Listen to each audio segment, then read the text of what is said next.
another question that occurred to me was one about the way in which we look at the rational mind. And sometimes the Greeks would expand that to be sort of about reasoning, which included intuitive.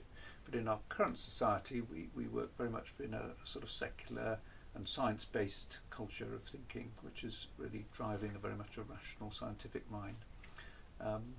That can seem separating ourselves from spiritual searches, but as ways in which you can see that's useful to incorporating into a way to develop your own spiritual practices and thought.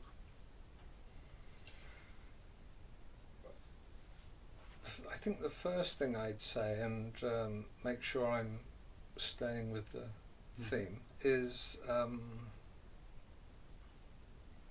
see, what is the role of the heart centre in relationship to the spiritual search or spiritual development or psycho-spiritual development? You see, what I'd suggest is that we've had, and we'll get back to intuition and reason in a minute perhaps, because that's an important point, but we've been raised in a culture still, I think, of rational mind, of development.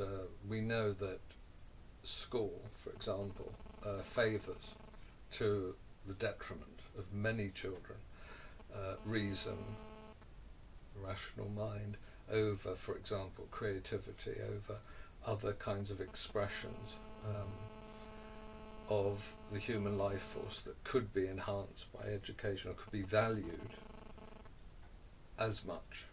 But so we tended to have, I suggest, an over emphasis on reason, and so therefore for most of us involved in the psycho-spiritual journey, there is an emphasis on feeling emotion on the heart centre to start with,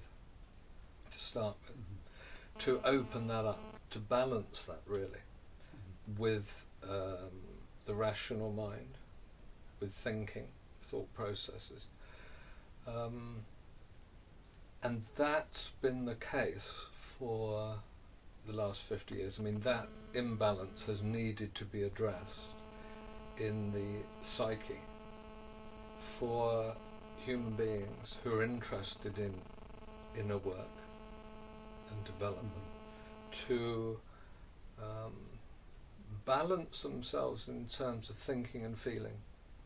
So really it's not only done a disservice to the heart, to feeling emotion, experiencing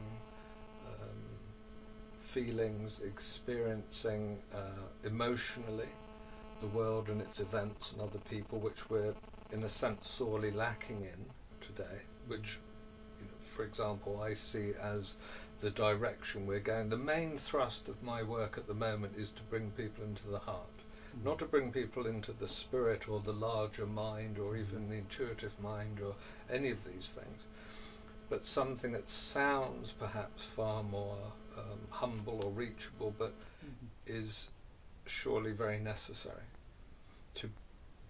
to encourage human beings to raise themselves into the heart, or descend into the heart, or anyway balance feeling, emotion with thinking processes, rational mind and so on. So that's the first thing to say, because most people are attached to early life conditions through emotions, not through thinking, but actually the glue that you're dealing with in psychospiritual psychotherapy with people is actually the glue of stuckness through feeling. Of course there's mental concepts, and there's rational and irrational thinking and intuition and so on and so on, but the thing that most we have to deal with is the way in which people are attached to the assumptions and the expectations of their early life conditioning. It's an indoctrination, if you will, and then the life is repeated and repeated and repeated, and of course the principal themes are fear and desire. So we're addressing that in therapy, and then by association we're addressing that in the spiritual journey, because this is something we bring in my sacred attention therapy work. Until you're released from that conditioning, you cannot, and this is 99.9% true for human beings, able to enter into the spiritual arena in a balanced way, or in a way that can receive the insights and the blessings of spirit, you see. You know, some, getting back to your question, I mean, directly, I mean, some people are blessed with more intuition than others, but arguably everybody has intuitive faculty, for example, and some has it more developed than others. But intuition, I think, can work very well along the way at any time, and can be developed in the therapeutic relationship, particularly if the therapist is intuitive his or herself, and can help the client to recognise and develop that in his or herself.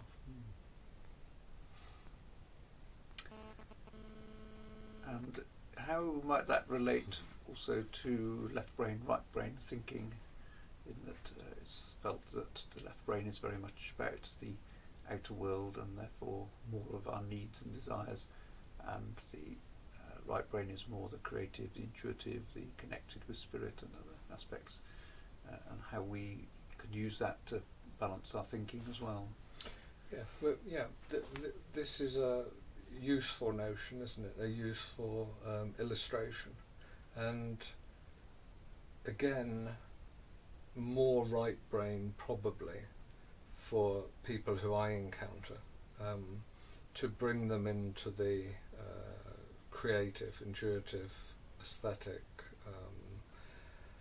expansive, expressive, less rational expressions and modes of inner and outer behaviour of themselves to free up. I think that in therapy, for example, art has a central place. I mean, I use that very, very broadly. But dance, you know, sculpture, poetry, painting, drawing, but then ultimately, of course, how you live your life.